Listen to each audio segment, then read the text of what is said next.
Mesdames et messieurs, bonsoir. Merci de nous rejoindre dans cette édition du journal en version française de la TV+. Suivons d'abord nos titres pour ce jour. Andrés Bello, président de la République, a inauguré les infrastructures catalyseurs du développement touristique et économique de l'île Sainte-Marie ce jour. Il a complètement réhabilité la route de 89 km qui unit et réunit le nord et le sud de Sainte-Marie. Il a résolu le problème du délestage grâce à la mise en place du parc solaire à Sainte-Marie. Le gouvernement vient de franchir une nouvelle étape dans l'application de la loi de finances, une circulaire confirmant la TVA de 20% sur les intérêts perçus par les banques a été adoptée hier en Conseil des ministres. Madagascar dispose d'un centre de formation en sécurité aéroportuaire et en sécurité des sociétés privées. Le MSA, Madagascar Security Academy, a ouvert ses portes ce jour à Ndakan sur l'axe de la route nationale numéro 4. Le centre peut dispenser des formations professionnelles aux agents de sécurité des autres pays africains, d'après les explications. Le jeune franco-allemand de 18 ans porté disparu depuis le 16 juin en Iran a été arrêté pour avoir commis un délit, annonce dans le quotidien Le Monde le chef de la diplomatie iranienne. Le ministère français des Affaires étrangères dit être en contact avec sa famille.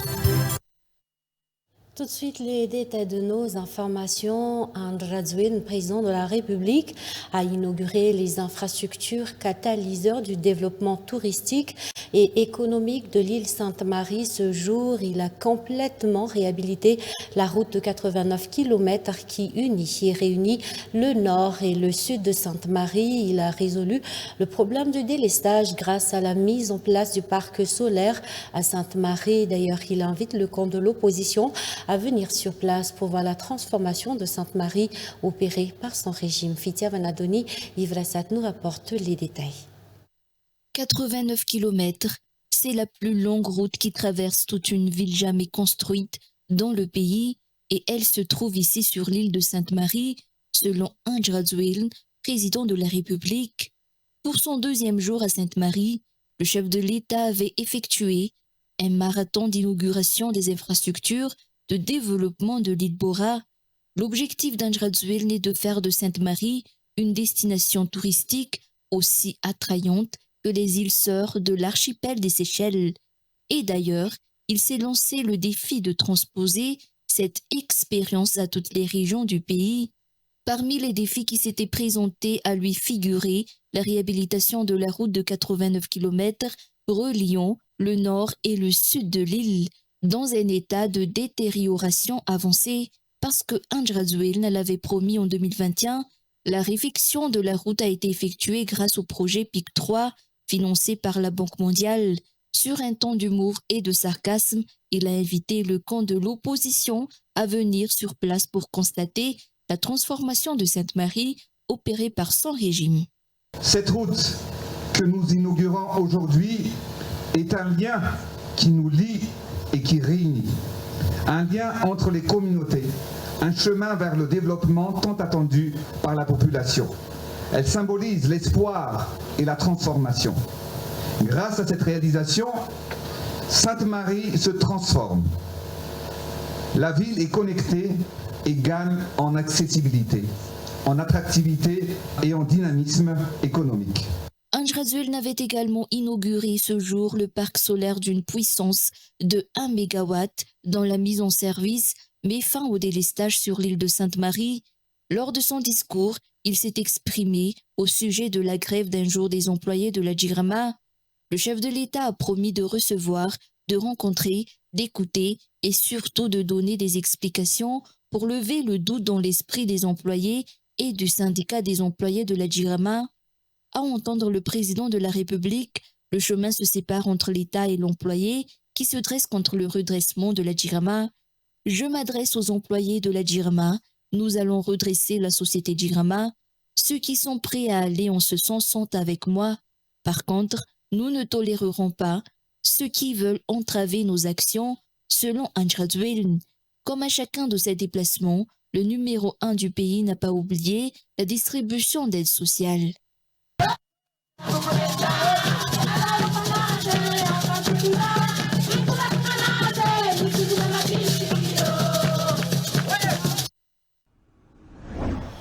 Le gouvernement vient de franchir une nouvelle étape dans l'application de la loi de finances, une circulaire confirmant la TVA de 20% sur les intérêts perçus par les banques a été adoptée hier en Conseil des ministres. Cette mesure suscite des interrogations, notamment sur sa date d'entrée en vigueur et son impact sur les emprunteurs. La ministre de l'Économie et des Finances a tenu à apporter des précisions.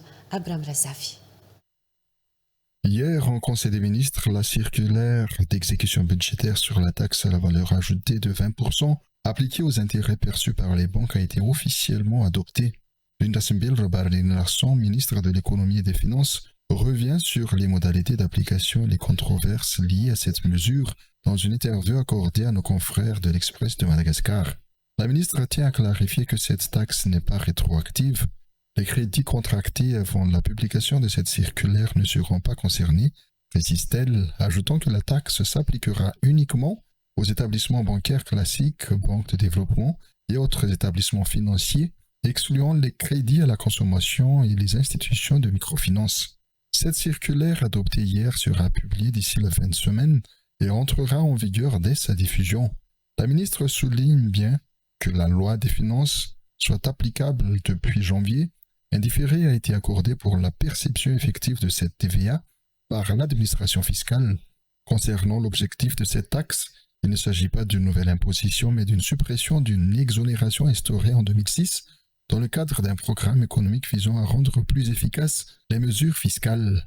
La ministre rassure, les institutions de microfinance qui financent majoritairement les particuliers sont exonérées afin de ne pas freiner l'inclusion financière.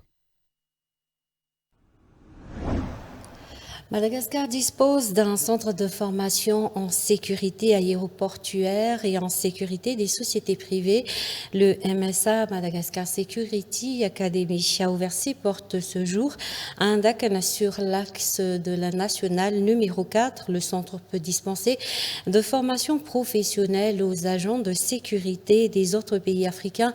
D'après le ministre du Transport, l'inauguration de ce centre a eu lieu ce jour. Le vice-président du Sénat chargé du Triangle du Sud, Nicolas Rabi-Malanzage, le questeur du Sénat, Minsi Jamil, ainsi que le président directeur général du groupe Sodiat, Mami Ravatmang, ont assisté à la cérémonie de ce jour. MSA ouvre ses portes au public jusqu'à samedi. Les détails avec Zura Barzone et Ismaël Ndjianzafnien. Le centre de formation MSA, Madagascar Security Academy, se trouve à 22 km d'Antananarive, sur l'axe de la route nationale numéro 4. Le centre dispense des formations en sécurité aéroportuaire et en sécurité des sociétés privées. À vocation internationale, le centre peut accueillir les agents de sécurité de tous les pays d'Afrique, d'après les explications du directeur général du centre. D'abord, tous nos certificats sont authentifiés.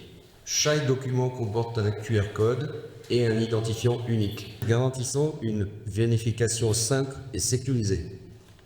C'est un gage de fiabilité et de reconnaissance pour tous nos apprenants et nos partenaires. Ensuite, sur le port d'armes, il ne s'agit pas d'un droit, mais d'une responsabilité. Une formation spécialisée est donc indispensable. MSA propose des modules complets alliant technique, législation, psychologie et éthique.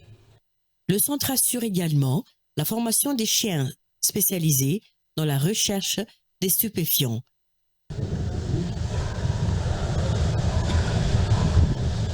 Alors, il y a deux façons de travailler,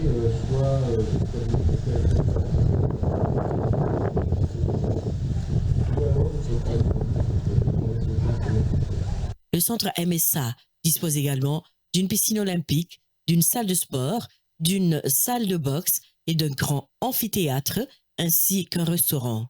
Aux normes internationales, le restaurant du centre collabore avec l'Institut hôtelier Avila pour assurer la restauration des bénéficiaires de formation.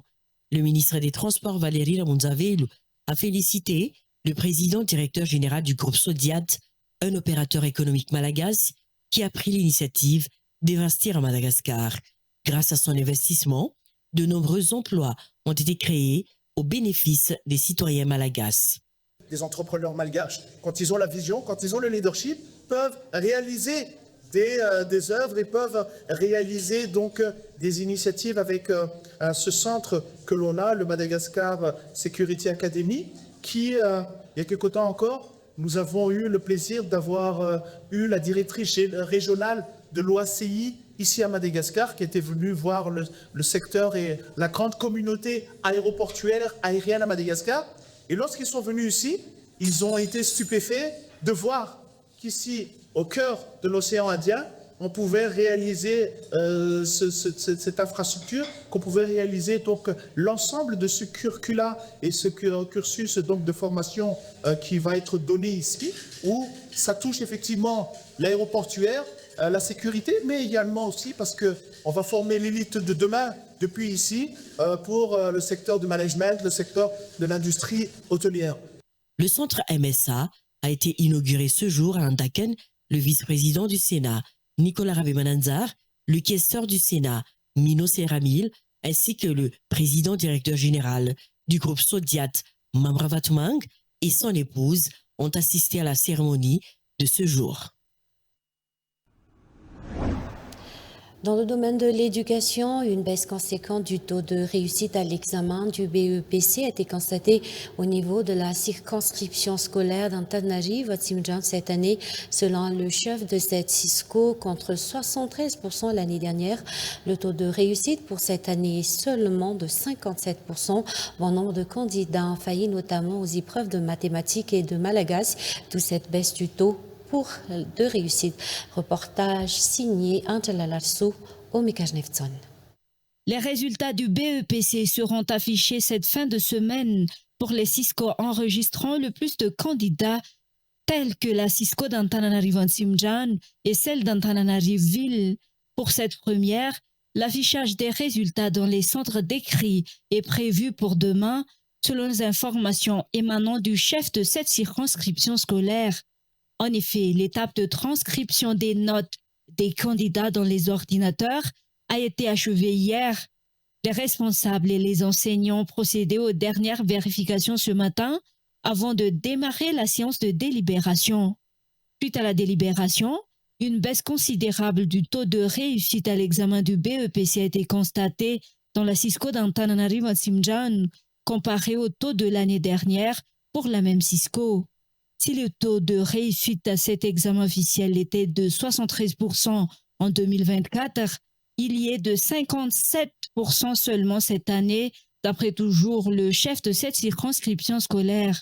La plupart des candidats ont rencontré des difficultés lors des épreuves de mathématiques et de malagasy, d'où cette diminution du taux de réussite, selon les précisions. Bien que des actions de remédiation aient été mises en place, afin d'améliorer la maîtrise de ces matières par les élèves, les enseignants n'ont pas eu le temps nécessaire pour les appliquer. Ce qui pourrait expliquer ces failles, a expliqué le chef CISCO d'Antananarivo-Tsimshian. Mais en constatant ces échecs, de nouvelles mesures telles que la tenue de réunions pédagogiques mensuelles seront au programme pour la prochaine année scolaire. Et actualité internationale pour terminer, le jeune franco-allemand de 18 ans porté disparu depuis le 16 juin en Iran a été arrêté pour avoir commis un délit, annonce dans le quotidien Le Monde le chef de la diplomatie iranienne. Le ministère français des Affaires étrangères dit être en contact avec sa famille. Les détails sur France 24. Lennart Monterlos, disparu en Iran depuis plus de 3 semaines, est aux mains des autorités du pays. C'est le ministre iranien des Affaires étrangères qui vient de l'indiquer officiellement dans une interview au journal Le Monde. Il a été arrêté pour avoir commis un délit et une notification officielle concernant sa situation a été transmise à l'ambassade de France. Les craintes des diplomates français étaient donc fondées. Ces derniers jours, ils évoquaient une disparition particulièrement inquiétante et les proches du jeune homme avaient diffusé cet avis de recherche sur les réseaux sociaux. Nous venons de joindre l'un de ses anciens compagnons de voyage. Je suis vraiment attristé par cette nouvelle. Ça doit être extrêmement inquiétant et une situation horrible pour la famille, les parents de Lennart. Lennart Monterlos, 18 ans, n'avait plus donné signe de vie depuis le 16 juin.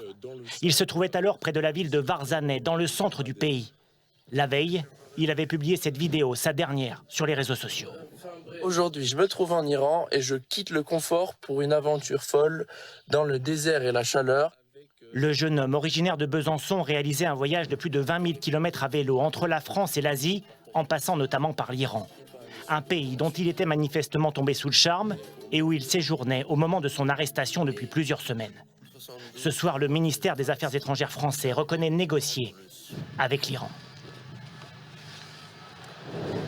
Nous sommes en contact avec les autorités iraniennes au sujet de la situation de notre ressortissant. Nous sommes également en lien avec la famille. Lénart Monterlos est le 3e Français actuellement retenu par les autorités iraniennes. Cécile Kohler et Jacques Paris, eux, sont emprisonnés depuis plus de 3 ans. Paris les considère comme des otages d'État. Point final à cette édition. Merci à vous de l'avoir suivi jusqu'à la fin. Merci également de rester fidèles sur TV+. Au revoir à tous et bonne soirée.